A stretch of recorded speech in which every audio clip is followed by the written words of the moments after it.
రేవంత్ సర్కార్ చెప్పినట్టే చేస్తుంది. దశల వారీగా 6 గ్యారెంటీలను అమలు చేస్తామని తెలంగాణ ప్రజలకు మాట ఇచ్చింది. ఇచ్చిన మాటకు కట్టుబడి ఇప్పటికే 2 హామీలను అమలు చేస్తుంది. తాజాగా మరో 2 గ్యారెంటీల ఇంప్లిమెంటేషన్ కు ముహూర్తం కూడా ఖరారైంది. చేవేళ్ల వేదికగా ఈ స్కీమ్లను ప్రియాంక గాంధీ వర్చువల్ గా ప్రారంభిస్తారు.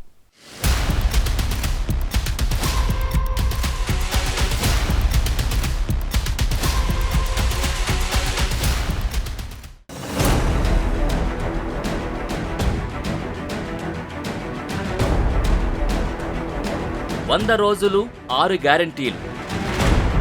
ఇప్పటికే అమల్లో 2 హామీలు. మరో 2ంటికి మంగళవారమే శ్రీకారం. మాట ఇస్తే అమలు చేయాల్సిందే. ఎంత కష్టమైనా నష్టమైనా ఇచ్చిన హామీని పట్టాలెక్కించాల్సిందే. ఇది తెలంగాణలో సీఎం రేవంత్ రెడ్డి సారథ్యంలోని కాంగ్రెస్ ప్రభుత్వం ఆచరణలో చేసి చూపిస్తోంది. ఇప్పటికే మహిళలకు ఉచిత బస్సు ప్రయాణం, ఆరోగ్యశ్రీ పెంపు వంటి కీలక హామీల్ని అమలు చేసింది రేవంత్ సర్కార్. తాజాగా మరో 2 గ్యారెంటీల్ని అమలు చేయాలని నిర్ణయించింది. అవే గృహజ్యోతి పథకంలో భాగంగా 200 యూనిట్ల వరకు ఉచిత విద్యుత్, 500 రూపాయలకే గ్యాస్ సిలిండర్ పథకాలు. ఈ 2 పథకాలు రంగారెడ్డి జిల్లా చేవెళ్ల నుంచి ప్రారంభమవుతాయి. ప్రియాంక గాంధీ చేతుల మీదుగా వర్చువల్గా ఈ స్కీమ్లని లాంచ్ చేస్తారు. ఆ తర్వాత నిర్వహించే బహిరంగ సభలో సీఎం రేవంత్ రెడ్డి సహా రాష్ట్ర మంత్రివర్గం పాల్గొంటుంది. తెలంగాణ రాష్ట్రంలో ప్రజాప్రభుత్వం ఏర్పడి 80 రోజుల తర్వాత 2 గ్యారెంటీలను అమలు చేసిన తర్వాత మరో 2 గ్యారెంటీలు తెలంగాణ ప్రజలకు అందించాలనే ఉద్దేశంతో గౌరవ తెలంగాణ రాష్ట్ర ముఖ్యమంత్రి గారు రేవంత్ రెడ్డి గారు మరియు ఉప ముఖ్యమంత్రి గారు బట్టి విక్రమార్క గారు సహచర మంత్రివర్యులు అందరూ కూడా సంయుక్తంగా నిర్ణయం తీసుకొని చేవెళ్ల కాంగ్రెస్ పార్టీకి అడ్డుకట్టగా ఏదైతే ఉందో గతంలో దాన్ని చెరపాలనే ఉద్దేశంతో చేవెళ్ళంటే కాంగ్రెస్ అడ్డా అనే నినాదంతో రాబోయే పార్లమెంట్ ఎన్నికల్లో 17 పార్లమెంట్ స్థానాలను కైవసం చేసుకోవాలనే ఉద్దేశంతో తెలంగాణ ప్రజలకు 2 హామీలను నెరవేర్చబోతున్నాం గౌరవ ముఖ్యమంత్రి గారి ఆధ్వర్యంలో. చేవెళ్ల సభని కాంగ్రెస్ ప్రతిష్టాత్మకంగా తీసుకుంది.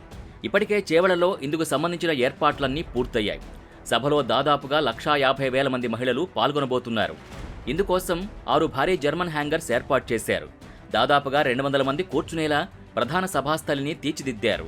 10 ఎకరాల్లో పార్కింగ్ సౌకర్యం కల్పించారు. సభ కోసం 2 హెలీప్యాడ్లను సిద్ధం చేశారు. 6 గ్యారెంటీలకు సంబంధించి ప్రభుత్వం దరఖాస్తుల్ని ఆహ్వానించింది. గత నెలలో నిర్వహించిన ప్రజాపాలన సభల్లో దరఖాస్తులు స్వీకరించగా సిబ్బంది ఆన్లైన్ చేశారు. కాగా గ్రామీణ ప్రాంతాల నుంచి ఈ పథకాల అమలు కోరుతూ అధిక సంఖ్యలో దరఖాస్తులొచ్చాయి. అనంతరం ప్రభుత్వ ఆదేశాలతో సర్వే చేపట్టారు. 200 యూనిట్ల లోపు ఉచిత విద్యుత్, 500కు గ్యాస్ సిలిండర్ పథకంపై ప్రభుత్వం మార్గదర్శకాల్ని వెల్లడించింది. 200 యూనిట్ల లోపు ఉచిత విద్యుత్ సరఫరాకు సంబంధించి సర్వే ప్రక్రియను శాఖ పూర్తి చేసింది. ప్రజాపాలనలో వచ్చిన దరఖాస్తుల ఆధారంగా సర్వే చేస్తూ ఆధార్, రేషన్ కార్డ్, ఫోన్ నంబర్స్ని సేకరించారు. గ్యాస్ సిలిండర్ స్కీమ్కు నగదు బదిలీ విధానం అమలు చేయాలని నిర్ణయించింది. దీని ప్రకారం సిలిండర్ తీసుకునేటప్పుడు మొత్తం ధర చెల్లించాల్సి ఉంటుంది. ఆ తర్వాత 500 రూపాయలు పోవును, మిగిలిన మొత్తాన్ని సబ్సిడీ రూపంలో లబ్ధిదారుల బ్యాంకు ఖాతాలో జమ చేస్తారు. తెల్ల రేషన్ కార్డు ఉండి ప్రజాపాలనలో అప్లై చేసుకున్న వారికే ఈ స్కీమ్ వర్తిస్తుంది. 500 రూపాయలకే గ్యాస్ సిలిండర్ పథకానికి రాష్ట్ర ప్రభుత్వం 80 కోట్లు విడుదల చేసింది.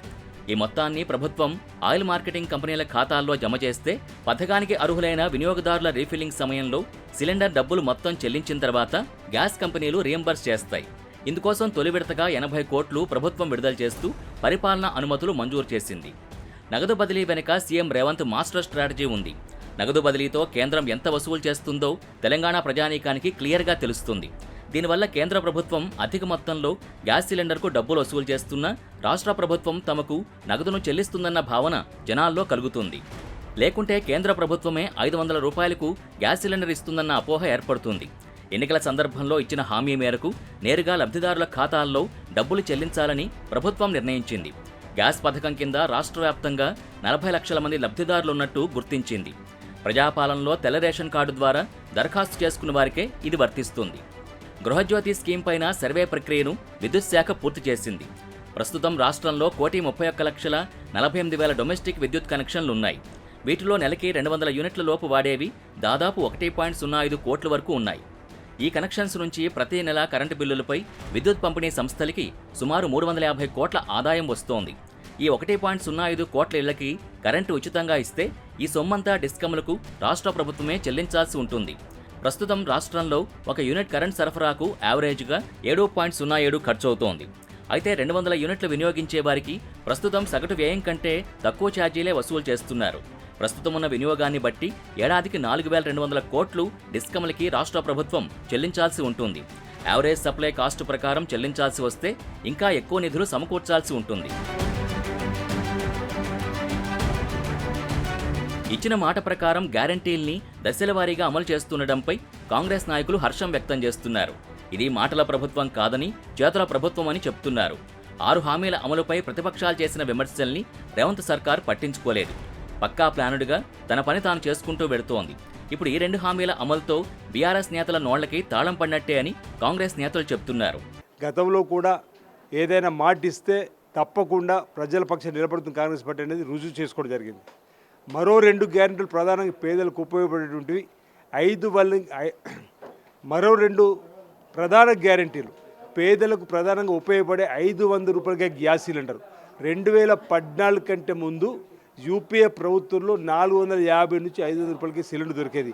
మళ్ళీ ఆ ధరకు ఇంచుమించు 10 సంవత్సరాల క్రితం ఏదైతే గ్యాస్ సిలిండర్ కొనుగోలు చేశారో ఆ ధరకే ఈరోజు 500 రూపాయల సిలిండర్ ఇవ్వడానికి కోసం రేపు చేవెళ్ల సభలో అమలు చేయబోతా ఉన్నాం.